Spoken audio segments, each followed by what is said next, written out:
kasih Tuhan untuk keluarga Bapak Birawa yang membuka pintunya untuk kami boleh beribadah Tuhan. Kami percaya Tuhan, sore hari ini ada sesuatu yang besar yang Kau mau kerjakan di setiap kami Tuhan. Waktu kami mengenal firman-Mu, kami boleh mengenal Engkau dengan benar Tuhan. Kami boleh mengenal siapa kami di dalam Kristus Tuhan. Maka sore hari ini Tuhan, ada selaput selubung yang akan rontok terjatuh dari mata kami. Kami boleh melihat kebenaran Tuhan, dan kebenaran itu memerdekakan kami. Kami tahu Tuhan, sore hari ini kami akan mengalami terobosan demi terobosan.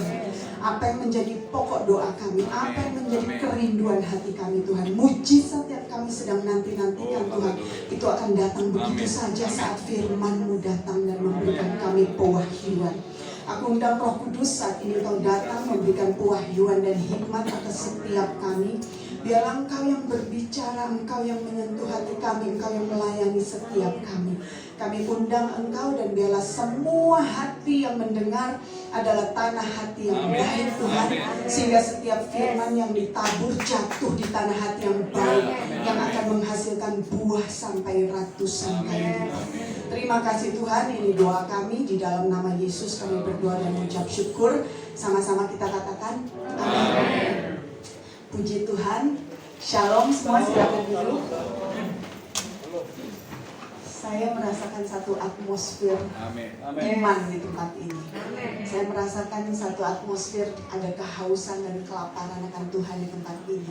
Dan kita akan lihat, kita akan belajar firman sore hari ini, dan itu akan memerdekakan kita. Amin. Nama saya Yohana Gultom, bisa dipanggil Hana. Saya sehari-hari bekerja sebagai dosen di Universitas Indonesia, ya, di Fakultas Ekonomi dan Bisnis. Tapi saya adalah hamba Tuhan. Saya percaya kita semua hamba Tuhan di tempat ini. Kita yang akan memberitakan kabar baik, kita yang akan memberitakan kasih Tuhan, karena sungguh kita sudah alami kasih Tuhan itu. Dan saya sungguh bersyukur saya punya kesempatan untuk berbagi di sini. Luar biasa, keluarga yang membuka pintu untuk setiap Sabtu bisa membuka rumahnya untuk kita semua beribadah. Dan malam hari ini kita akan lihat firman Tuhan, ya. Apa yang mau saya bagikan sebetulnya saya nggak tahu berapa banyak soalnya yang hadir, ya. Jadi kebetulan saya ini juga pendiri satu yayasan namanya Satu Hati Memberkati Negeri, dan kami memberikan pemuritan kepada kelompok marginal di Senen, ya, 2 minggu sekali. Kami juga memberikan pemuritan ke kelompok siswa dan juga leaders. Kebetulan sekarang dengan Zoom, ya, jadi leaders di segala macam tempat bisa kami layani. Dan juga kami sudah 2 tahun ini melakukan misi di Samosir, memberdayakan, memperlengkapi gereja-gereja di sana. Ya, nah lalu kami siapkan ada buklet kecil ini seperti traktat, dan ini yang mau saya bagikan karena ini kebenaran firman. Dan kalau nanti mungkin bisa dibagikan ini, ya, traktatnya ini bisa kita pakai lagi untuk memberitakan kabar baik, ya. Nanti kalau kurang saya kirim sisanya. Nah, puji Tuhan. Tadi kita banyak ya bernyanyi memuji Tuhan, tapi ada satu lagu yang saya langsung waktu kita bernyanyi, bila Roh Allah ada di dalamku. Nah, ada satu hal yang Tuhan mulai ketuk lagi hati saya untuk saya bagikan di sini. Kita harusnya berubah, kita ubah liriknya. Bukan lagi bila Roh Allah ada, tapi karena Roh Allah ada di dalamku, ku kan menari seperti dan menari. Roh Allah ada di dalamku, ku kan menari seperti dan menari. Tahukah, pernah baca nggak satu firman yang mengatakan di Matius 11 kalau nggak salah? Di situ Yesus bilang seperti ini, semua manusia yang pernah keluar dari rahim seorang perempuan itu tidak ada yang lebih besar daripada Yohanes Pembaptis. Dia sedang bicara tentang nabi-nabi sebelum Yohanes Pembaptis. Dan gak ada dibilang yang lebih besar daripada Yohanes Pembaptis. Artinya apa? Musa yang membelah Laut Merah, ya. Lalu siapa? Elia yang membangkitkan orang mati. Siapa lagi? Daud, ya, yang mengalahkan Goliat. Ternyata semua nama-nama itu tidak ada yang lebih besar daripada Yohanes Pembaptis. Kenapa? Karena Yohanes Pembaptis memberitakan kerajaan Allah telah datang, sudah dekat gitu ya. Nah tapi ayat itu melanjutkan, tetapi yang terkecil di dalam kerajaan sorga lebih besar daripada Yohanes Pembaptis. Apa maksudnya? Yang terkecil di dalam kerajaan sorga itu sebetulnya adalah setiap kita. Waktu kita pikir saya bukan apa-apa, tapi jika kita terima Yesus sebagai Tuhan dan Juru Selamat kita, maka kita ada di dalam kerajaan anaknya itu, ya. Jadi yang terkecil di dalam kerajaan sorga dikatakan bahkan lebih besar daripada Yohanes Pembaptis. Artinya apa? Lebih besar daripada Daud, lebih besar daripada Musa, lebih besar daripada Elia. Tapi begitu banyak orang Kristen gak mengerti siapa kita di dalam Kristus. Padahal dibilang kita lebih besar daripada nama-nama besar yang ada di perjanjian lama itu. Kenapa? Karena waktu dulu Roh Allah itu hanya datang dan pergi, hinggap dan pergi. Tapi saat ini, waktu kita percaya kepada Yesus sebagai Tuhan dan Juru Selamat kita, Roh Allah itu tinggal, diam, menetap di dalam setiap kita. Dan Roh Allah yang ada di dalam kita itu bukan roh yang katakanlah kita, saya baru lahir baru belum lama saya percaya Yesus, saya terima Yesus belum lama. Nggak seperti itu.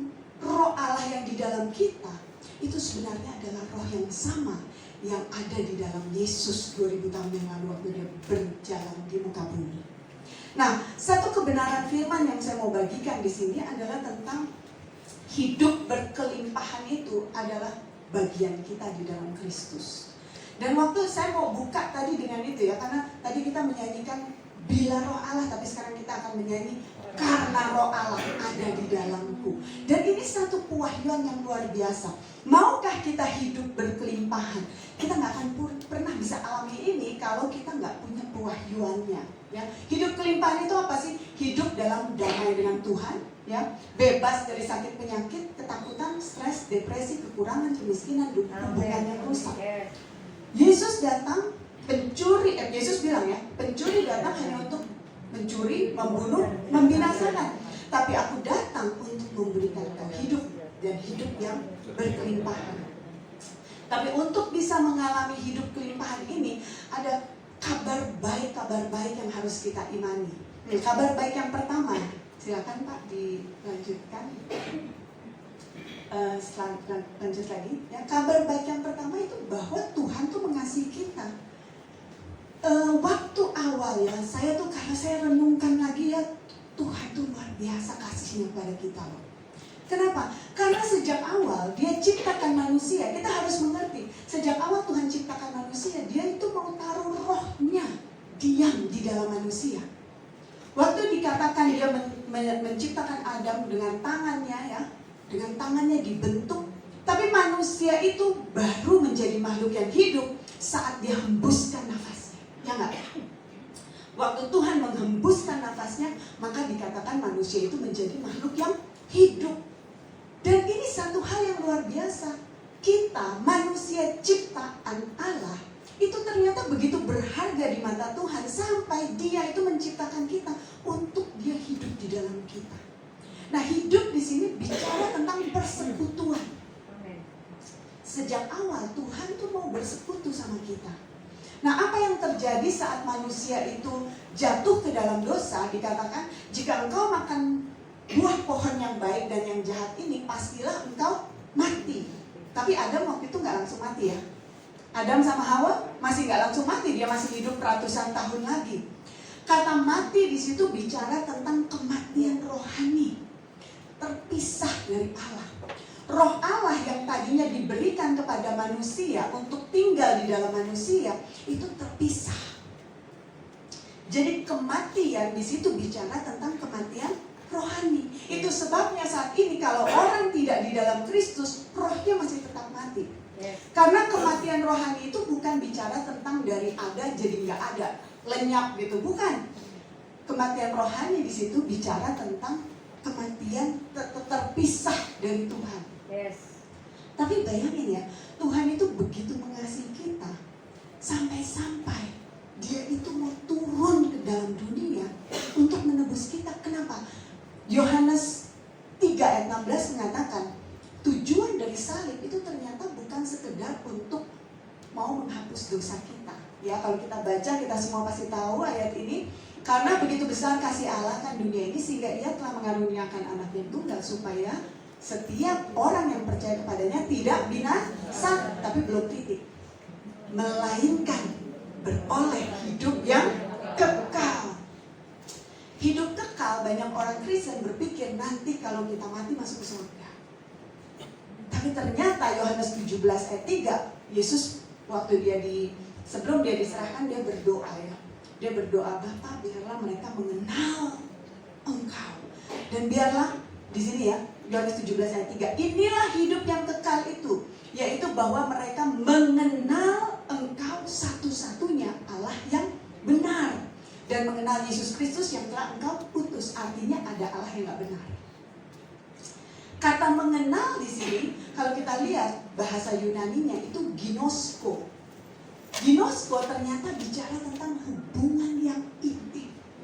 Kata ini juga mengenal itu yang ada di Kejadian, waktu dikatakan maka Adam mengenal Hawa, maka lahir seorang anak. Jadi hubungan yang intim layaknya seperti suami istri. Itu sebabnya di dalam rancangan Tuhan, apa yang dipersatukan oleh Tuhan tidak bisa dipisahkan oleh manusia. Karena Tuhan tuh mau kasih ilustrasi, mau kasih gambaran. Ini sebetulnya yang Dia mau. Dia tuh mau berginosko sama kita. Kan dibilang laki-laki meninggalkan orang tuanya dan menjadi satu dengan istrinya. Nah, Tuhan tuh mau seperti itu. Melalui pernikahan sebetulnya Tuhan mau memberikan gambaran tentang rencananya. Dia tuh mau menjadi satu sama kita, mau punya hubungan yang sedemikian intim sama kita. Sehingga dari sini kita bisa tahu hidup kekal bukan waktu nanti mati masuk ke sorga. Hidup kekal adalah sekarang juga. Eternal life is now. Waktu kita lahir baru dan kita bisa punya hubungan kembali sama Tuhan. Apa yang terjadi di dalam satu kelahiran baru ya? Yesus waktu itu ketemu Nikodemus, dia bilang gini, Nikodemus kan tanya, gimana kalau seseorang bisa masuk kerajaan sorga? Yesus bilang, jika seseorang tidak dilahirkan kembali dari air dan dari roh, ya enggak? Dilahirkan kembali itu bicara tentang tadi itu, waktu kita percaya kepada Yesus, roh kita itu dihidupkan kembali. Karena tadi roh kita tuh mati, roh manusia itu mati karena jatuh ke dalam dosa, terpisah dari Tuhan. Waktu kita terima Yesus, Yesus bilang inilah hidup yang kekal itu. Mereka punya ginosko dengan Engkau. Manusia bisa bersatu lagi sama Tuhan. Di mana? Rohnya. Ya, karena kalau kita lihat di slide selanjutnya, Pak.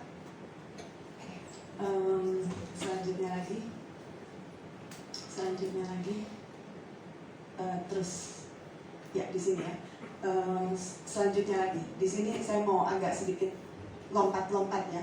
Di sini 2 Korintus 5 ayat 17 mengatakan, jadi barang siapa di dalam Kristus, ia adalah ciptaan baru, yang lama sudah berlalu, yang baru sudah datang. Ciptaan baru apanya?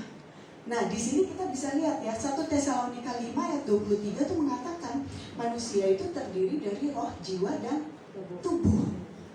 Dan kalau kita lihat 1 Korintus 6 ayat 17 itu mengatakan, siapa yang mengikatkan dirinya dengan Tuhan menjadi satu roh dengan Dia. Kelahiran baru bicara tentang roh kita dihidupkan kembali. Roh Allah masuk lagi, menjadi satu lagi dengan kita. Sehingga manunggal. Di dalam kita sekarang ini bukan lagi ada 2 roh. Bukan lagi roh Hana dan roh Kudus yang lagi tarik-tarikan gitu ya. Yes. Tapi roh Kudus dan roh saya itu manunggal jadi satu. Inilah luar biasanya. Waktu Yesus bilang, yang terkecil dalam kerajaan sorga itu lebih besar daripada Yohanes Pembaptis. Kenapa? Karena saat ini roh Allah, roh yang menciptakan langit dan bumi, tinggal di dalam kita. Waktu kita baca Efesus, Di situ Paulus bilang ya, aku berdoa agar mata hatimu terang, agar kamu mengerti pengharapan apa yang terkandung di dalam panggilanmu, agar kamu mengerti betapa kayanya kemuliaan bagian yang ditentukan bagi orang-orang kudus. Siapa orang kudus? Kita.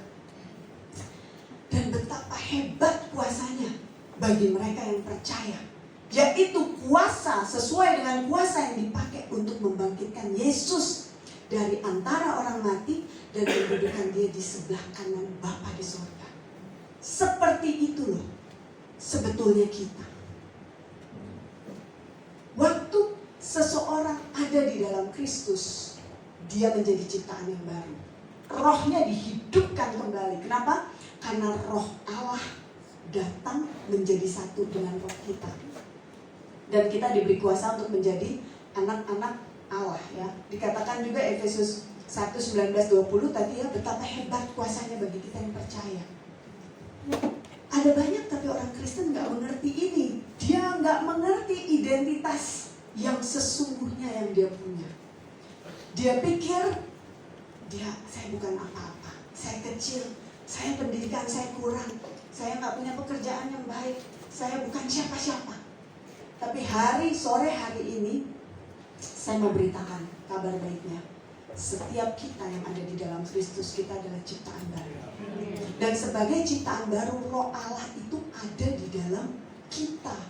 Roh Allah itu ya, tadi Paulus tuh berdoa luar biasa. Aku berdoa agar mata hatimu terang, agar kamu mengerti pengharapan apa yang terkandung di dalam Kristus. Jadi Paulus tuh gak berdoa gini, aku berdoa agar berkat Tuhan tambah-tambah, urapan Tuhan bertumbuh, karunia Tuhan boleh terus tambah-tambah di dalam hidup. Dia gak berdoa gitu. Dia berdoa agar mata hatimu terang, agar kamu mengerti apa kamu di dalam Kristus. Agar kamu mengerti betapa kayanya warisan yang diberikan buat setiap kita. Agar kamu mengerti betapa besar kuasanya yang Tuhan berikan buat setiap kita.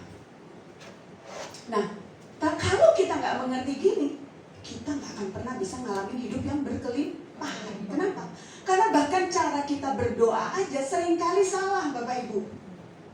Kalau Yesus bilang, aku datang untuk memberikan engkau hidup dan hidup yang berkelimpahan. Firman-Nya bahkan berkata, oleh bilur-bilurnya engkau telah sembuh. Berapa banyak orang Kristen yang masih berdoa minta-minta, Tuhan kalau boleh sembuhkan saya, Tuhan kalau boleh. Padahal firman Tuhan katakan, Yesus di kayu salib berkata, sudah selesai. Bahkan 1 Petrus 2 ayat 24 mengatakan, oleh bilur-bilurnya kamu telah sembuh. Telah loh. Dalam bahasa Inggrisnya telah, past tense. You were healed.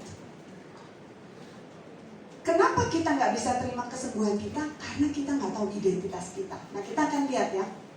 Di sini kita mengerti waktu kita menerima Yesus sebagai Tuhan dan Juru Selamat, kita menjadi ciptaan yang baru. Tapi kalau kita boleh mundur ke 2 slides, poin 3 tadi itu ya. Slide 1 lagi maju. Selanjutnya, ya, enggak, mundur lagi nomor 3. Ya. Keselamatan adalah anugerah Tuhan yang diterima hanya melalui iman kepada Yesus, bukan karena perbuatan baik kita. Dan keselamatan yang kita peroleh itu kekal. Kenapa kadang-kadang kita gak pernah bisa ngalamin apa yang Tuhan Yesus sudah berikan? Karena kita juga gak mengerti bahwa keselamatan itu hanya diterima melalui iman. Itu adalah anugerah, bukan pekerjaan kita. Karena kasih karunia kamu diselamatkan oleh iman, itu bukan hasil usahamu tetapi pemberian Allah. Itu bukan hasil pekerjaanmu, jangan ada orang yang memegahkan diri. Jadi untuk mengalami hidup yang berkelimpahan, pertama-tama kita harus tahu dulu kasih Allah kepada kita. Betapa dia tuh mengasihi kita. Waktu kita masih berdosa saja dikatakan Yesus sudah mati buat kita. Dia nggak menjadi, karena banyak orang Kristen tuh masih terus hidup dalam kesadaran akan dosanya. Takut seakan-akan kalau saya buat begini Tuhan pasti marah. Nanti datang sakit, penyakit, nanti datang segala macam masalah. Tapi di sini kita belajar Allah tuh mengasihi kita. Waktu kita masih berdosa saja, Yesus sudah mati buat kita. Dan kenapa tujuan Yesus datang? Karena memang Tuhan itu mau bersekutu lagi sama kita. Dia tuh mau hidup intim dengan kita. Dia mau taruh rohnya di dalam kita. Nah ini penting. Kenapa? Karena memang kekristenan itu bukan rutinitas. Kekristenan itu bukan hanya datang ke gereja, pelayanan, dan segala macam ibadah. Kekristenan itu hubungan. Tuhan tuh begitu mengasihi setiap kita. Dia pengen punya hubungan. Saya seorang ibu, anak saya umurnya saat ini 23 tahun ya, puji Tuhan. Saya bisa melihat dia tahun ini lulus kuliah. Dia sedang bekerja. Dia waktu itu ikut saya sekolah. Waktu saya berangkat sekolah ke Amerika, jadi dia melanjutkan kuliah di sana. Suami saya udah meninggal 12 tahun yang lalu. Tapi saya gak pernah merasakan kosong. Kenapa? Karena saya punya hubungan sama dia. Setiap hari, saya tuh seakan-akan telepon yang gak ditutup. Bangun tidur, saya ngobrol. Malam-malam, setiap saat saya bisa ngobrol sama dia. Sehingga saya tuh punya perasaan content, bahasa Inggrisnya ya, apa? Puas, tenang. Kenapa? Karena punya hubungan. Dan Tuhan tuh mau punya hubungan dengan setiap kita seperti itu. Sehingga kita gak akan gampang tergoncangkan. Apa sih kalau Yesus anaknya yang begitu dia kasih, dia serahkan buat kita. Apalagi yang dia mau tahan-tahan dari kita. Firman-Nya mengatakan itu. Sehingga dalam setiap, nggak mudah ya. Tadi saya mengerti, ibu juga ada yang kesaksian sebagai orang tua tunggal. Saya harus membesarkan anak saya, menyekolahkan anak saya. Tapi setiap kali saya menghadapi tantangan, saya tahu Tuhan tuh mengasihi saya. Dan saya hanya tinggal angkat tangan, saya bilang, Tuhan kau yang berjanji, kau suami bagiku, kau bapak bagi anak-anakku. Dan saya lihat tangan Tuhan yang selalu bekerja. Saya bisa tidur dengan nyenyak apapun permasalahannya. Karena saya tahu dia begitu mengasihi saya. Saya tidak ditentukan oleh situasi, saya tahu janji Tuhan. Karena dia firman-Nya ya adalah Tuhan itu bukan manusia sehingga dia berdusta. God is not a man that he should lie. Masakan dia berfirman dan dia tidak menggenapinya. Kalau dia bilang burung di udara yang enggak melakukan apa-apa aja dikasih makan, apalagi kita. Nah tinggal bagaimana kita hidup di dalam iman. Amin. Tapi iman itu gak akan muncul karena dibilangnya firman iman bekerja oleh kasih. Kasihnya siapa? Kalau itu kasihnya kita bisa besok mengasihi Tuhan, lusa lupa ya kan. Tapi iman bekerja oleh kasih Allah. Kita bisa punya iman waktu kita mengerti betapa besar kasihnya.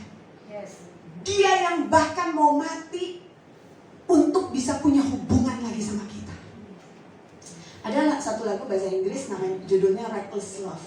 Reckless Love. Jadi bahasa Indonesianya itu kayak cinta yang membabi buta. Ya. Itu saya suka banget kalau saya nyanyiin lagu itu tuh saya pasti menangis. Cintanya Tuhan sama kita tuh membabi buta. Membabi buta yang sampai apapun dia terjang untuk mencari kita. Satu domba yang hilang, dia kejar. Untuk satu manusia pun dia mau turun ke bumi untuk mati. Kalau saja kita mengerti betapa besar kasih Allah itu kepada kita gak akan takut melawan siapapun juga. Karena kita tahu dia ada berserta dengan kita. Itu makanya tadi firman-Nya saya mulai dari kita harus tahu bahwa kita yang terkecil pun di dalam kerajaan Allah. Mungkin kita pikir saya bukan apa-apa, saya cuma jemaat biasa. Bahkan saya baru mengerti, baru suka baca Alkitab. Yang terkecil di dalam kerajaan Allah lebih besar daripada Yohanes Pembaptis. Kenapa? Karena roh Allah ada di dalam kita. Dia kasih rohnya. Tapi seringkali kita gak mengerti. Ada ya cerita tentang telur bebek yang kecampur sama telur angsa gitu kan. Waktu dia menetas, dia pikir dia tuh bebek padahal dia anak angsa. Ada begitu banyak kita nggak mengerti bahwa mungkin kita tahu saya anak Allah, saya orang Kristen. Tapi sungguhkah kita mengerti permasalahannya itu? Kalau kita mengerti, kita nggak akan takut sama apapun juga. Bahkan waktu sakit penyakit mau ketok-ketok pintu, kita bisa dengan berani, kita bisa punya iman. Hei sakit penyakit, engkau engkau nggak punya tempat atas tubuh ini. Karena dia sudah mati buat saya 2000 tahun yang lalu. Dia tanggung semua dosa saya, termasuk sakit penyakit saya.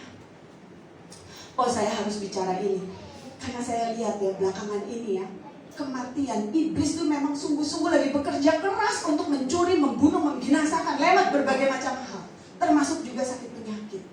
Dalam waktu beberapa lama aja begitu banyak kenalan saya meninggal ini, meninggal itu. Dan kemarin teman SMA saya yang cukup dekat, istrinya meninggal, ada kanker. Saya lihat betapa jahatnya, so evil sakit penyakit itu. Sore hari ini saya mau tantang kita semua. Waktu kita tahu bagian kita di dalam Kristus, kita nggak akan terima itu. Kita akan bisa berdiri untuk bilang, hey, itu bukan bagianku. Itu sebabnya Paulus berdoa, aku berdoa agar mata hatimu terang, agar kamu mengerti panggilanmu, agar kamu mengerti warisanmu di dalam Kristus, agar kamu mengerti kuasa yang diberikan padamu. Kuasa seperti apa sih? Kuasa yang dipakai untuk membangkitkan Yesus dari antara orang mati, mendudukkan dia di sebelah kanan Bapa di surga. Itu ada di setiap orang percaya. Apakah kita sudah pakai kuasa itu? Apakah kita sudah pakai kuasa itu untuk menghadapi musuh-musuh kita? Apa musuh kita? Mungkin sakit penyakit, mungkin kehancuran keluarga, kehancuran hubungan, mungkin ekonomi. Sudahkah kita berdiri dan pakai kuasa itu? Sudahkah kita berdiri untuk kita klaim enggak? Yesus sudah bayar semuanya dan tidak perlu ada pembayaran ganda. Ya. Saya pernah beberapa kali iblis berusaha mau coba masuk ya, karena gini, ada mungkin yang berpikir, sakit penyakit kan memang Tuhan bisa pakai sakit penyakit. Saya mau bawa kita semua untuk merenungkan Yakobus 1 ayat 17 yang mengatakan semua pemberian yang baik, segala anugerah yang sempurna datangnya dari atas Bapa segala terang. Di dalamnya tidak ada bayangan, tidak ada pertukaran. Artinya apa? Semua yang baik datang dari Tuhan. Yang tidak baik bukan dari Tuhan. Pandemi bukan dari Tuhan. Sakit penyakit bukan dari Tuhan. Dan waktu kita mengerti ini, kita akan bisa alami hidup berkelimpahan. Amin. Karena iblis akan berusaha terus mencuri, membunuh, membinasakan. Tapi dia gak akan pernah bisa mencuri dari kita kalau kita yang gak kasih izin. Kenapa? Karena kita dikasih kuasa, dikasih otoritas. Amin. Nah, pertama tadi kita harus mengerti dulu Tuhan itu begitu mengasihi kita. Dia mati saat kita masih berdosa. Sekarang saya kemarin memberikan pemuritan ya, ada Ibu Linda Guslo juga datang. Saya membahas apa yang terjadi kalau orang Kristen berbuat dosa. Apakah kita akan kehilangan keselamatan kita? Firman Tuhan mengatakan ya, oleh kasih karunia kita telah dibenarkan dengan cuma-cuma. Keselamatan kita itu kita terima bukan karena perbuatan.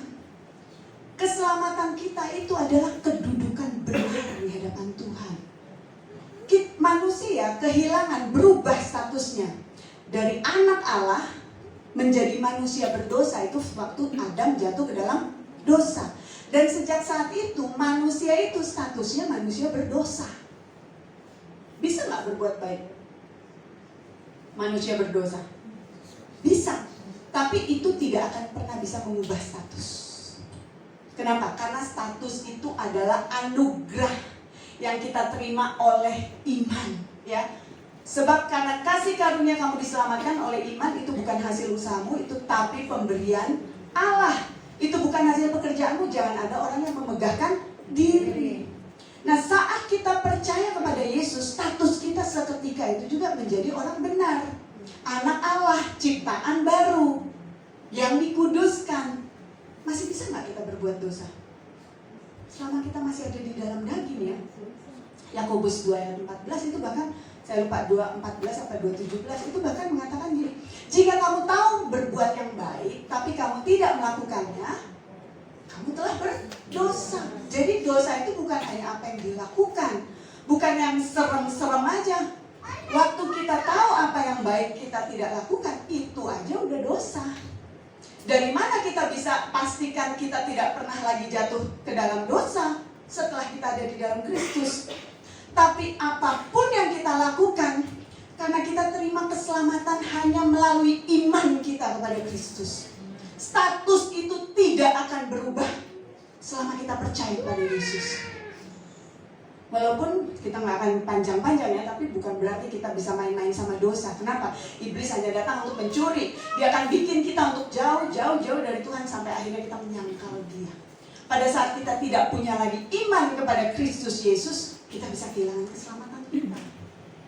Tapi bukan karena 1-2 perbuatan kita terus kehilangan keselamatan.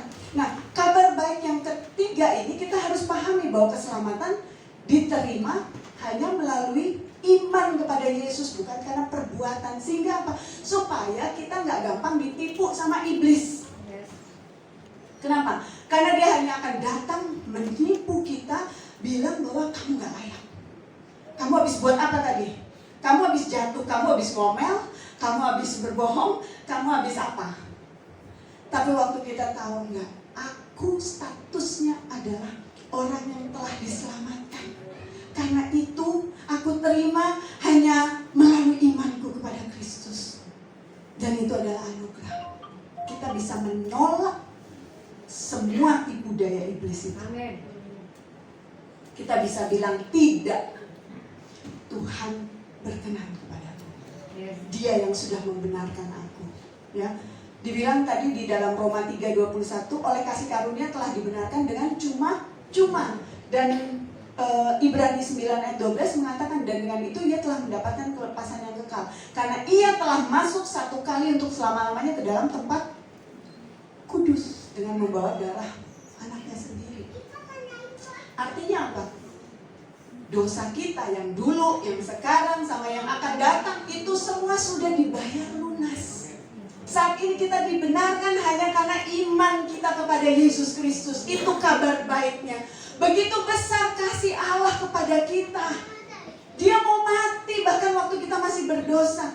Dia benarkan kita bukan karena perbuatan kita, karena Dia tahu semua manusia telah berbuat dosa.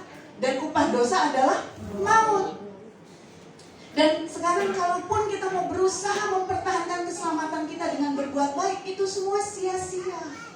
Kenapa? Karena kalau kita mau berbuat, melakukan sesuatu, kita pikir dengan itu kita bisa memperkenan hati Allah, kita pikir dengan perbuatan kita bisa buat Tuhan sayang sama kita keliru. Kenapa?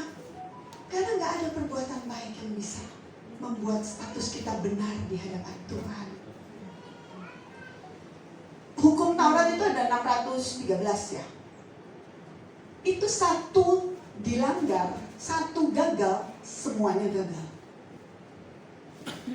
Sekarang gimana kita bisa alami berkat Tuhan itu? Hanya dengan percaya bahwa Dia yang telah mati buat aku, telah membenarkan hidupku. Dia yang telah membayar lunas semua dosa-dosaku dan memberikan aku posisi benar di hadapan Tuhan. Waktu kita percaya saja, kita bisa alami hidup berkelimpahan itu. Ayat yang poin yang keempat tadi kita udah bahas ya. Waktu kita terima Yesus, kita punya Roh Kristus di dalam kita, ya.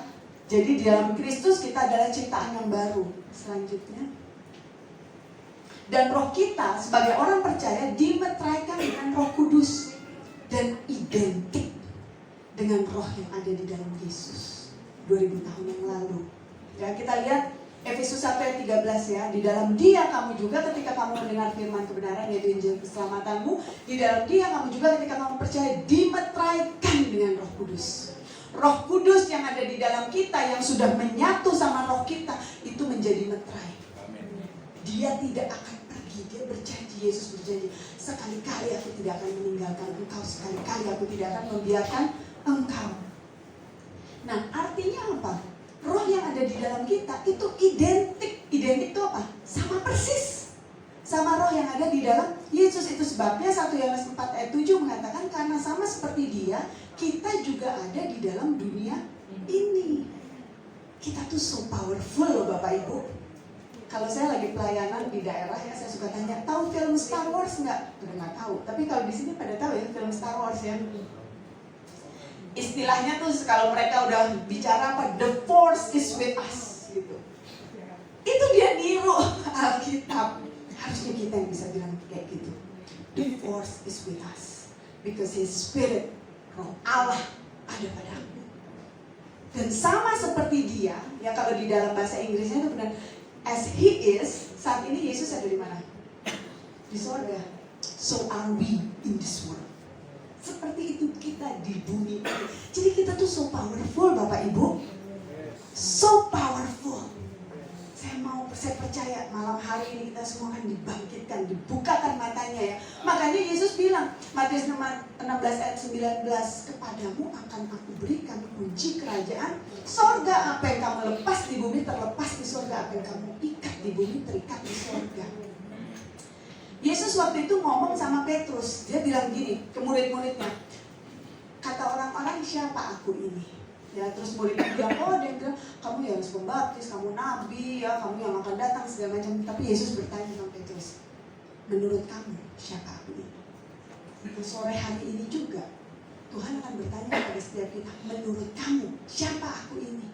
Waktu Petrus bilang engkau adalah Mesias, anak Allah yang hidup, Tuhan Yesus langsung bilang, kepadamu akan aku berikan kunci kerajaan sorga.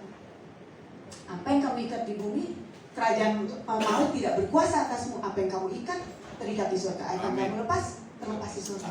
Tapi kita harus mengerti, waktu itu Tuhan Yesus masih pakai kata akan kuberikan. Kenapa? Karena dia belum mati. Sekarang dia tuh sudah mati dan sudah bangkit. Kunci kerajaan sorga sebetulnya udah ada di tangan setiap kita yang percaya. Seringkali kita yang gak pakai. Waktu ada masalah datang ya kita malah lari. Waktu ada masalah datang kita harus cari-cari pendeta. Kita gak tahu siapa kita. Kita cari-cari pertolongan. Kita dibully sama iblis. Padahal harusnya kunci kerajaan sorga itu sudah ada di tangan kita. Waktu Yesus bicara, apa yang kamu ikat di bumi terikat di sorga, itu bicara tentang apa? Ini sama kayak Pak Polisi. Kalau dikasih izin. Ya, jadi artinya waktu Yesus bilang, apa yang kau izinkan terjadi di bumi, sorga akan izinkan. Amin. Apa yang kamu tidak izinkan terjadi di bumi, sorga juga tidak akan izinkan. Bayangkan otoritas seperti itu yang dikasih kepada kita. Makanya Yesus berkata, kepadaku telah diberikan kuasa baik di bumi maupun di sorga, pergilah. Dia utus kita bukan dengan tangan hampa. Dia kasih otoritasnya. Pak Polisi ya, kalau kita lihat polisi lalu lintas, dia itu dikasih otoritas. Mungkin kita kenal, Pak Agus tetangga saya, tapi kalau dia lagi di jalan, dia lagi bekerja, bertindak, kan kita harus tahu. Kenapa? Karena dia dikasih otoritas dari negara menjadi penegak hukum, kan gitu. Nah, kita itu adalah penegak hukum kerajaan Allah. Tapi kalau kita nggak pakai otoritas itu, kita justru dibully, dikejar-kejar sama iblis. Itu salah siapa? Salah kita. Jangan salahin iblis terus. Dia lagi melakukan tugasnya dengan baik. Karena dia adalah pencuri yang ditugaskan, memang dikatakan mencuri, membunuh, membinasakan. Tapi kita adalah gerejanya yang diberikan otoritas kunci kerajaan sorga. Dan sejak saat ini kita akan pastikan iblis tidak bisa lagi menipu kita. Amin. Mungkin kita ada anak kita, keluarga kita yang harus kita bebaskan. Pakai otoritas itu. Pakai otoritas itu. Keuangan kita, pakai otoritas itu. Kenapa? Karena dia yang berjanji. Dia yang bilang ini, emas milikku, perak milikku. Apa yang menjadi kebutuhan kita? Kalau itu kebutuhan kita, bukan minta-minta lagi sama Tuhan. Pakai otoritas kita untuk berkata, aku percaya Engkau sudah sediakan semuanya. Aku panggil saat ini di dalam nama Yesus datang. Saya belajar ya dengan melakukan pelayanan ya, dengan ministry ini, Satu Hati Memberkati Negeri. Kita pelayanan saat ini sudah 2 tahun, kita ke Samosir. Kenapa bisa sampai Samosir?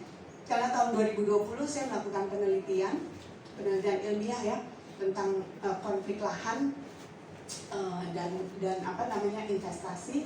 Saya ke daerah-daerah di sekitar Kuba. Saya baru tahu itu Amang Inang ternyata hari Minggu ke gereja, hari-hari dia berdoa ke mata air, ke pohon. dan segala macam itu. Dan mulai saat itu saya bilang, Tuhan, utus saya ke sini. Saya mau memberitakan kabar baik. Dan 1,5 tahun ini kita udah 3 kali di sana memberdayakan, memperlengkapi gereja-gereja dengan pengajaran-pengajaran seperti ini, dan juga membantu untuk peternakan babi. Kita lagi mau beli bibit babi. Melalui peternakan babi itu kita akan berikan bantuan ya, dananya nanti bisa untuk memperlengkapi gereja-gereja. Tapi itu bukan masalah kecil juga gitu ya. Dananya setiap kali kita pergi itu besar sekali. Dan seringkali sampai 1 minggu, 2 minggu sebelum pergi itu baru kekumpul paling setengahnya gitu ya. Tapi saya bisa tidur tenang karena saya tahu Tuhan yang mengutus saya setia. Dan saya nggak pernah minta-minta lagi, saya langsung panggil. Aku tahu akan melayani Tuhan di situ. Aku panggil dari utara, selatan, timur, barat, semua lepaskan apapun yang aku perlukan. Dan selalu semuanya tersedia. Kita bisa pergi dengan dana yang besar dan untuk kita membantu, kasih pelayanan, kasih pemuritan, bagiin buku, materi, semuanya. Gereja-gereja yang saat ini kami sudah layani itu ada sekitar 28 gereja. Kita kasih pemuritan karena saya tahu saya nggak minta-minta lagi. Anak yang dewasa itu bukan bicara tentang Tuhan nggak kasih apa-apa, tapi kan dibilang kalau anak belum akil balik, dia nggak tahu dia posisinya anak, dia jadi kayak hamba. Tapi waktu kita akil balik, kita tahu posisi kita tahu identitas kita udah nggak usah minta-minta lagi sama dia. Dia sudah sediakan kok semuanya. Kita pakai otoritas kita untuk panggil semua itu harus datang. Karena di dalam Kristus kita semua punya panggilan.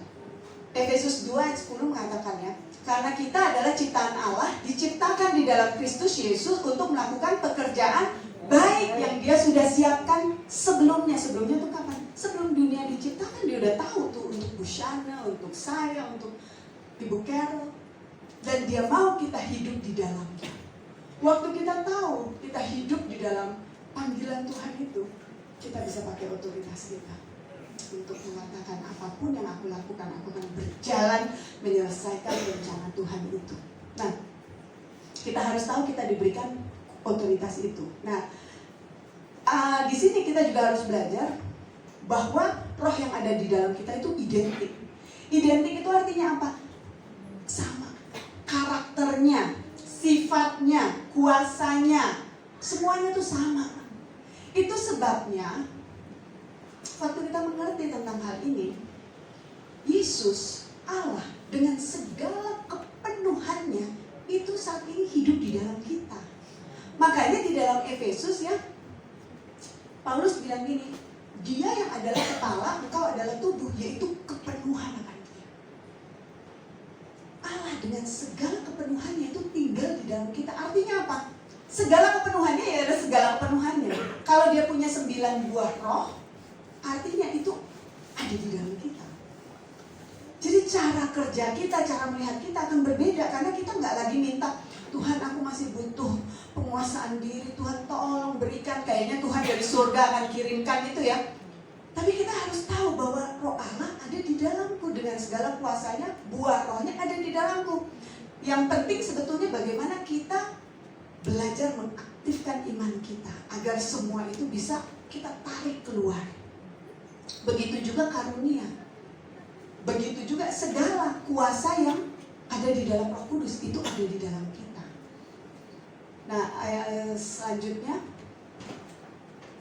roh kita sebagai orang percaya telah menerima kebenaran diri Tuhan, sehingga status kita itu saat ini adalah orang benar, orang kudus, dan orang yang sudah diselamatkan. Ya, 1 Korintus 1 ayat 30, yang membenarkan, menguduskan, dan menebus kita. Jangan lagi kita bilang kita orang berdosa.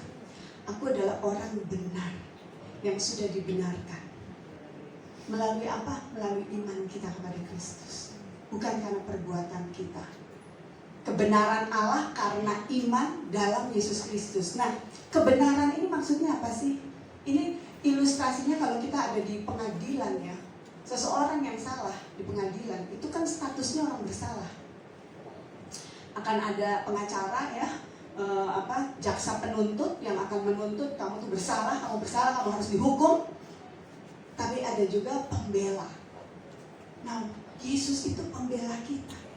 Dia yang di depan hakim agung itu bilang, aku bayar menanggung semua dosa kita, maka si hakim bilang ini, saat ini statusmu benar. Kita itu punya status benar saat ini di hadapan Tuhan. Kenapa? Karena Yesus yang sudah tanggung semuanya. Dan itu bukan karena perbuatan baik kita, tetapi karena apa yang dia lakukan di kayu salib. Nah, selanjutnya.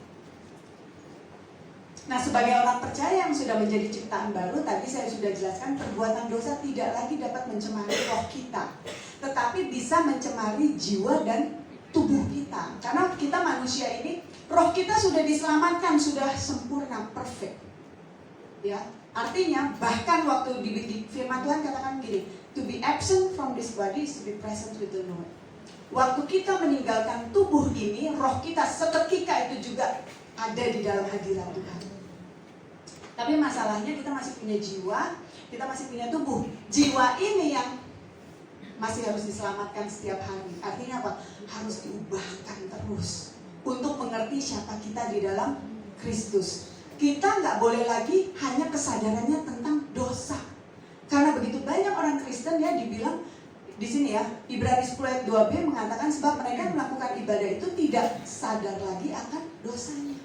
Seringkali waktu kita beribadah kita cek deh, kita lagi ingat-ingat dosa kita, terus yang Tuhan ampuni saya, Tuhan ampuni saya. Saya dulu waktu belum mengerti ini ya, saya kalau mau pelayanan, saya mau pagi-pagi mau ke gereja, mau melayani, itu bisa aja kan, tiba-tiba ngomel sama suami gitu ya, ngomel sama anak, dan iblis jadi gampang sekali mengintimidasi saya, bilang kamu kan gak layak, lihat tuh, kamu gak layak kan, habis buat dosa. Nah, sekarang saya mengerti. Jadi kita tuh seringkali fokusnya ke dosa. Tuhan ampuni. Yang dipikirin dosa terus, kesalahan, kelemahan, dosa ya. Padahal harusnya kita nggak boleh lagi punya kesadaran akan dosa. Our conscience itu nggak boleh lagi fokusnya ke dosa. Apa yang terjadi? Harus justrunya kita tuh fokusnya adalah ke kasih karunia Tuhan. Sekarang saat saya mengerti ini, waktu saya lemah mungkin, saya lagi gagal, saya bisa bangkit lagi, berlari ke tahta kasih karunia Tuhan. Dan saya bilang, Tuhan terima kasih Tuhan, kasih karuniamu luar biasa Tuhan. Aku yang gak layak ini sudah Engkau layakkan. Fokus kita bisa beralih, gak lagi ke dosa, tapi ke kasih karunia. Kita besarkan Dia yang sudah memberikan segala sesuatunya dengan cuma-cuma. Kita pernah mengakui dosa kita, sebetulnya mengakui di sini dalam bahasa Yunaninya tuh artinya setuju dengan Tuhan. Ya.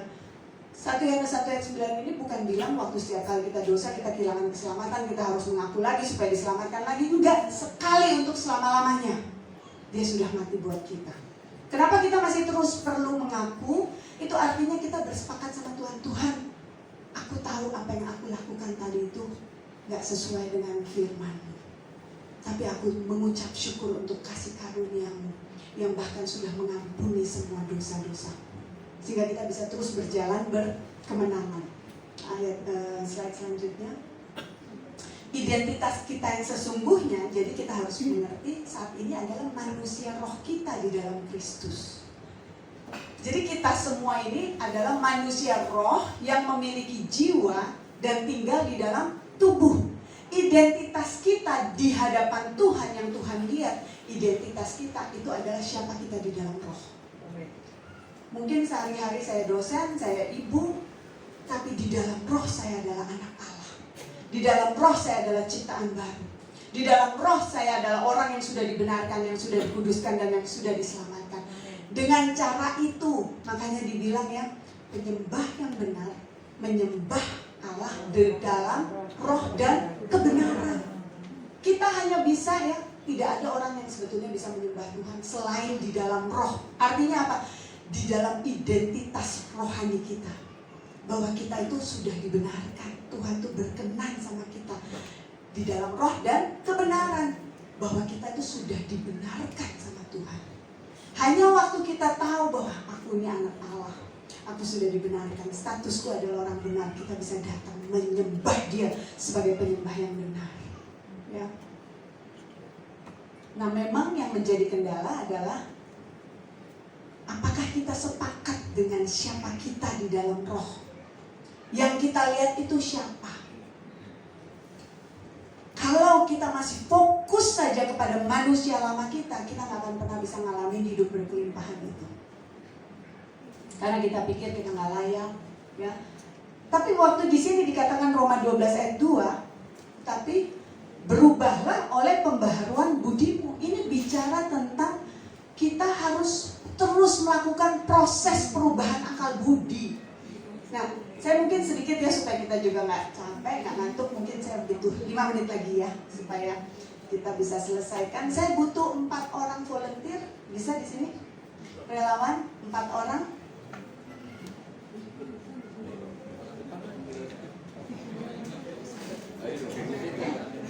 Bisa berdiri di sini 4 orang volunteer.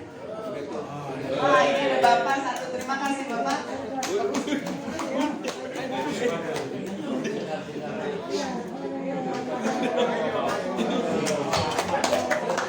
Dua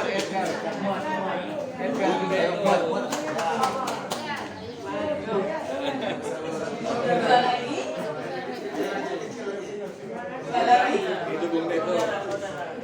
Nah, ada 2 lagi yang bisa bantu.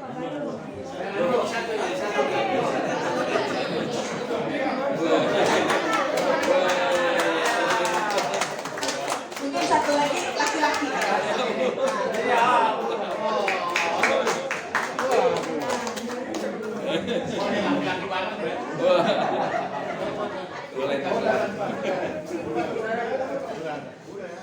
Nah, katakanlah siapa namanya dia?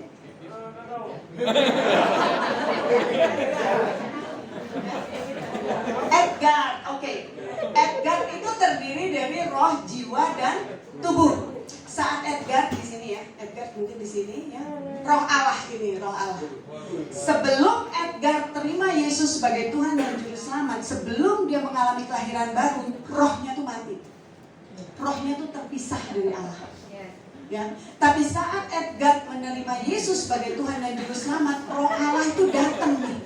Datang masuk menjadi satu manunggal. Dan kalau Tuhan, mengapa dia tuh berkenan sama kita? Dia bukan lihat kita, dia lihat roh anaknya yang ada di dalam kita.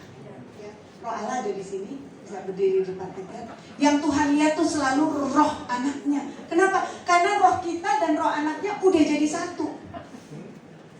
Masalahnya, ya, Edgar masih punya jiwa dan tubuh di sini. Ya. Nah, ini tubuh. Siapa Edgar di dalam Kristus? Kalau Tuhan lihat tuh Edgar tuh, dia berkenan sama Edgar. Dia lihat roh anaknya ada di dalam Edgar. Dia lihat Edgar rohnya yang sudah dibenarkan, dikuduskan, dan ditebus. Masalahnya jiwa ini masih perlu diselamatkan tiap hari. Kenapa? Karena Edgar sudah hidup dari kecil, dia punya banyak pengaruh segala macam. Dia belum tentu bisa percaya sama apa yang firman katakan tentang dia. Nah, jadi jiwa ini, ya kalau kita lihat di situ, jiwa ini mau melihat Edgar di dalam tubuh, ya mungkin anaknya siapa, mungkin segala macam. Jiwa memandang ke sini, coba. Ya. Waktu jiwa memandang kepada tubuh itu yang dibilang di slide selanjutnya, orang Kristen yang karnal. Janganlah engkau hidup menurut daging, memikirkan hal-hal yang dari daging, karena mereka yang memikirkan hal-hal yang dari daging itu karnal dibilangnya, bahasa Inggrisnya ya. Tetapi kalau kamu tidak hidup dalam daging, melainkan dalam roh, jika memang roh Allah diam di dalam kamu. Tapi betapa banyaknya orang Kristen yang dipikirin itu karnal. Karnal itu bicara tentang apa yang bisa ditangkap oleh panca indera, itu yang kita percaya. Jadi waktu COVID, ya, kita bacanya apa? WhatsApp atau firman Tuhan? Firman Tuhan bilang apa? 1 Petrus 2 ayat 24. Oleh bilur-bilurnya kamu telah sembuh. Yesaya bilang apa? Dia sudah mati di kayu salib, menanggung semua dosa, sakit, penyakit kita. Tapi kalau Edgar bacanya WhatsApp, pendeta aja bisa mati. Wih, COVID, bahaya nih. Kita pikir kita sama kayak orang dunia. Karena pembaharuan akal budi itu yang belum terjadi. Makanya dibilang berubahlah oleh pembaharuan budimu sehingga kamu dapat membedakan mana yang kehendak Allah, mana yang bukan. Nah, Edgar belajar untuk terus hanya melihat kepada firman, pandang kepada rohnya, semua berkat rohani di dalam sorga dia bisa terima. Ya. Kenapa? Ya, terima kasih untuk ini ya. Sudah, nanti terima kasih. Saya izin bertanya ataupun mungkin saya izin menguatkan yang boleh nanti ya, setelah ini ya. Terima kasih banyak ya Pak ya. Nah, terima kasih Edgar dan Bapak-Bapak. Nah, masalahnya adalah, coba boleh slide selanjutnya Pak. Selanjutnya lagi. Efesus 1 ayat 3 mengatakan, saya akan tutup ya dalam 5 menit deh, sebelum 5 menit usahakan. Terpujilah Allah dan Bapa Tuhan kita Yesus Kristus, yang dalam Kristus telah mengaruniakan segala berkat rohani di dalam sorga. Jadi di dalam Yesus sebetulnya segala berkat rohani sudah diberikan kepada kita. Segala artinya apa? Kesembuhan termasuk kepulihan, ya, kemakmuran, segala. Tapi masih di dalam sorga. Berkatnya sifatnya berkat rohani. Kenapa? Karena yang terima itu rohnya Edgar, yang sudah dibenarkan, dikuduskan, dan diselamatkan. Apa yang diterima oleh roh itu nggak bisa otomatis kita alami di dalam bumi ini. Kenapa? Kalau jiwa kita nggak sepakat sama firman, 2 orang tidak sepakat, maka nggak bisa terjadi. Saya sempat kena COVID ya 2021. Tapi saat itu saya memutuskan untuk saya tidak ikut apa kata dunia. Boleh ya, waktu itu malam saya terima firman, kamu tidak hidup dari apa kata dokter atau apa kata report, kamu hidup dari firman. Jadi saya waktu itu ambil keputusan, aku tidak akan, oke, itu fakta, tapi firman mengubahkan fakta. Amin. Waktu saya imani kebenaran itu ya, seperti Abraham, maka Abraham percaya, maka Tuhan menjadikan itu menjadi satu kebenaran. Dan kebenaran mengubahkan fakta. Saya berdiri di atas firman, saya terus pandangi, tidak Hana, engkau sudah disembuhkan, engkau sudah dibenarkan, diselamatkan, sakit penyakit tidak boleh ada di dalam tubuhmu. Besok paginya saya terima hasil tesnya mau positif, tapi saya udah punya damai sejahtera tuh. Saya gak hidup dari apa kata dokter, report. Kenapa?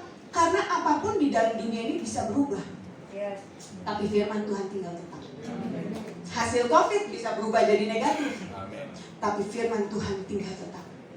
Nah, bagaimana kita bisa ngalamin hidup kelimpahan? Itu adalah waktu kita mengubah terus proses pembaharuan akal budi untuk hanya bersepakat dengan firman Tuhan. Apapun yang firman Tuhan katakan itu adalah ya dan amin. Ya. Roma 8 ayat 5-6 mengatakan, sebab Kristus adalah ya bagi semua janji Allah. Itulah sebabnya oleh Dia kita mengatakan amin untuk memuliakan Allah. Tinggal kita mau berkata amin atau enggak. Tapi itu enggak mungkin terjadi kalau pikiran kita itu belum dibaharui. Kita pikir kita sama aja kayak orang dunia. Kita nggak tahu bahwa roh Allah itu ada di dalam kita. Kita nggak tahu bahwa kuasa kebangkitan itu ada di dalam kita. Itu sebabnya saya tutup di sini Roma 8 ayat 11 ya. Paulus bilang gini, jika roh Allah yang membangkitkan Yesus dari antara orang mati diam di dalammu, maka Dia yang membangkitkan orang mati itu, yang membangkitkan Yesus dari antara orang mati, akan membangkitkan juga tubuhmu yang fana. Saat kita mengerti bahwa kita itu manusia roh, identitas kita itu adalah siapa kita di dalam roh, kita akan bisa mulai mengalir, percaya bahwa roh yang menghidupkan Yesus itu ada di dalamku. Sehingga waktu kalaupun kita, iblis berusaha, sakit penyakit berusaha ketok-ketok pintu, saya sekarang berdoanya adalah aku lepaskan roh Allah yang ada di dalamku, membangkitkan tubuhku yang fana, memberikan hidup kepada tubuhku yang fana. Dan aku terima kesembuhan itu. Waktu kita tahu kita ini bahkan lebih besar daripada Yohanes Pembaptis, kita akan berbeda. Kita gak akan pernah sama lagi. Karena kita tahu otoritas itu diberikan kepada kita, rohnya diberikan kepada kita. Dan kita akan pastikan semua janji Kristus Ya, janji Allah yang adalah ya di dalam Kristus itu akan kita alami. Dia berjanji apa? Aku datang untuk memberikan hidup dan hidup yang berkelimpahan. Itu adalah bagian Bapak Ibu. Jangan izinkan iblis mencuri daripada kita. Sekarang ini ya, saya kalau ambil perjamuan kudus, 1 Roma 11 itu berkata, waktu kita makan roti, kita minum anggur, kita sedang memberitakan kematian Tuhan. Ibrani 9 ya, itu mengatakan gini, satu surat wasiat itu kalau diberitakan, itu harus dinyatakan kematian pembuat wasiat itu. Waktu saya ambil perjamuan kudus sekarang, saya mengerti, Tuhan, pembuat wasiat itu sudah mati. Wasiat, janji Tuhan, itu adalah warisan yang sah punya saya. Saya terima dengan iman. Malam hari ini kita akan terima kesembuhan kita. Amin. Kita akan terima kepulihan kita. Amin. Kita akan terima apapun yang kita rindukan selama itu adalah apa yang sudah dibayar oleh Yesus. Karena itu adalah wasiat yang sudah sah, warisan buat setiap kita. Kita akan pastikan kita alami hidup dan hidup yang berkelimpahan itu. Saya mau undang kita semua bangkit berdiri.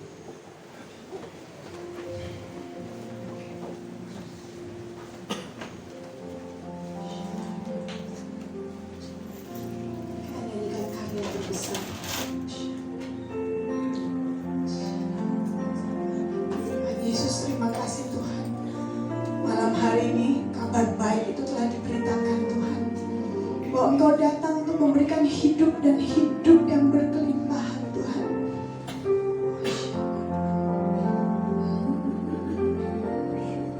Karya terbesar dalam hidupku, pengorbananku yang selamatkanku, Engkaulah harta yang tak ternilai, yang ku miliki dan ku hargai. Yesus, Engkau ku kagumi. Karya terbesar dalam hidupku, pengorbananku yang selamatkan seluruhku, Engkaulah harta yang tak ternilai, yang ku miliki dan ku hargai. Yesus, Engkau ku kagumi. Satu langkah pertama untuk kita bisa mendapatkan hidup dan hidup yang berkelimpahan itu adalah menerima Dia dengan hati kita, untuk kita serahkan hidup kita kepada Dia. Saya nggak tahu siapa yang mungkin mau atau belum pernah mengundang Yesus sebagai Tuhan dan Juru Selamat, atau bahkan sudah pernah, tapi saya mau ajak kita semua malam hari ini untuk memulihkan lagi komitmen kita. Kita katakan, kita undang Dia untuk sungguh-sungguh menjadi Tuhan dan Juru Selamat kita. Karena Dialah yang berkata, akulah jalan dan keselamatan dan hidup. Tidak ada seorang pun dapat datang kepada Bapa kalau tidak melalui Aku. Mungkin ada di sini yang mau menerima Yesus sebagai Tuhan dan Juru Selamat. Mari ikuti saja doa saya. Tuhan Yesus, terima kasih Tuhan. Begitu besar kasih-Mu, sehingga Engkau membabi buta mencari kami. Engkau mau mati saat kami masih berdosa. Malam hari ini Tuhan, aku mau mengakui bahwa aku membutuhkan Juru Selamat. Aku manusia berdosa yang membutuhkan Juru Selamat. Tapi aku dengar kabar baik bahwa begitu besar kasih Allah akan dunia ini, sehingga Dia memberikan anaknya yang tunggal, agar barang siapa yang percaya kepadanya tidak binasa, melainkan beroleh hidup yang kekal. Malam hari ini Tuhan, aku mau undang Kau masuk ke dalam hatiku. Jadilah Tuhanku, jadilah juru selamatku. Aku percaya Tuhan, firman-Mu mengatakan, waktu aku percaya di dalam hatiku dan aku mengakui dengan mulutku bahwa Yesus Engkau telah mati dan telah bangkit, maka aku diselamatkan. Aku percaya malam hari ini juga aku telah menjadi ciptaan yang baru. Dan semua janji Allah adalah ya di dalam Kristus. Dan itu adalah warisanku yang sah. Aku mau hidup dan hidup berkelimpahan. Terima kasih Tuhan. Terima kasih Tuhan. Mungkin ada yang membutuhkan kesembuhan malam hari ini. Angkat saja tanganmu di tempatmu. Kita akan berdoa, kita akan sama-sama berdoa untuk mereka yang membutuhkan kesembuhan. Yesus 2000 tahun yang lalu di kayu salib berkata sudah selesai. Dia sudah bayar semua sakit penyakit. Karena sakit penyakit di dalam Ulangan 28 itu adalah semuanya kutuk. Dan dia bahkan menjadi kutuk bagi kita. Malam hari ini semua kami Tuhan yang mengangkat tangan ya Bapa, di dalam nama Yesus aku perkatakan sembuh. Aku lepaskan kesembuhan di dalam nama Tuhan Yesus. Dari ujung kepala sampai ujung kaki semua sembuh. Aku hardik sakit penyakit, aku ikat kuasa-Mu di dalam nama Yesus. Engkau tidak aku izinkan ada di dalam tubuh hamba-hamba Tuhan di tempat ini. Engkau harus pergi tinggalkan tubuh ini di dalam nama Yesus saat ini juga. Dan kesembuhan terjadi, mujizat terjadi di dalam nama Tuhan Yesus. Aku lepaskan roh kehidupan, roh kebangkitan yang ada di dalamku saat ini juga di dalam nama Yesus. Aku lepaskan atas setiap yang membutuhkan kesembuhan. Dan biarlah saat ini juga kesembuhan terjadi. Terima kasih, terima dengan iman, terima dengan iman. Siapa yang membutuhkan mujizat malam hari ini, apapun mujizat yang kau perlukan, angkat tanganmu. Apapun yang menjadi janji Allah sudah menjadi sah ya di dalam Kristus. Apapun yang engkau perlukan di dalam nama Tuhan Yesus, terima dengan iman. Seperti keselamatan kau terima dengan iman, karena itu adalah kasih karunia anugerah Tuhan. Saat ini juga semua janji-janji Tuhan terima di dalam nama Tuhan Yesus. Karena Dia sudah bayar lunas semuanya. Di dalam nama Tuhan Yesus aku berdoa, segala jawaban-jawaban doa saat ini juga datang. Di dalam nama Yesus mujizat demi mujizat terjadi. Terima kasih Tuhan, terima kasih Tuhan. Dan dalam malam hari ini waktu kami pulang, kami mengerti identitas kami yang sesungguhnya di dalam Kristus. Bahwa kami adalah ciptaan baru, orang yang sudah dibenarkan, dikuduskan dan ditebus. Kami akan berjalan dengan ciptaan baru itu Tuhan. Kami akan mengenakan manusia baru kami Tuhan. Dan kami akan hidup berkemenangan untuk membawa kemuliaan bagi nama Yesus Kristus Tuhan. Terima kasih Tuhan, terima kasih Tuhan. Di dalam nama Tuhan Yesus kami mengucap syukur Tuhan. Terima kasih Tuhan Yesus, terima kasih Tuhan Yesus. Terima kasih Tuhan Yesus.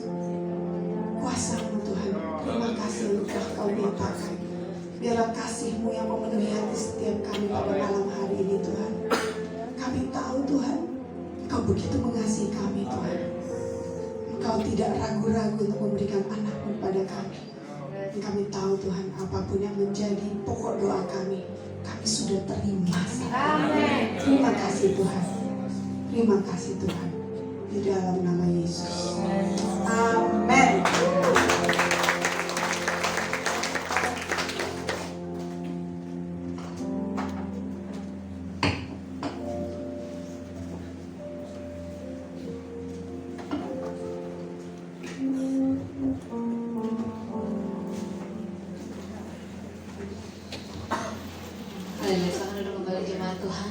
Sudah terima mujizat dari Tuhan, boleh kita lambaikan tangannya.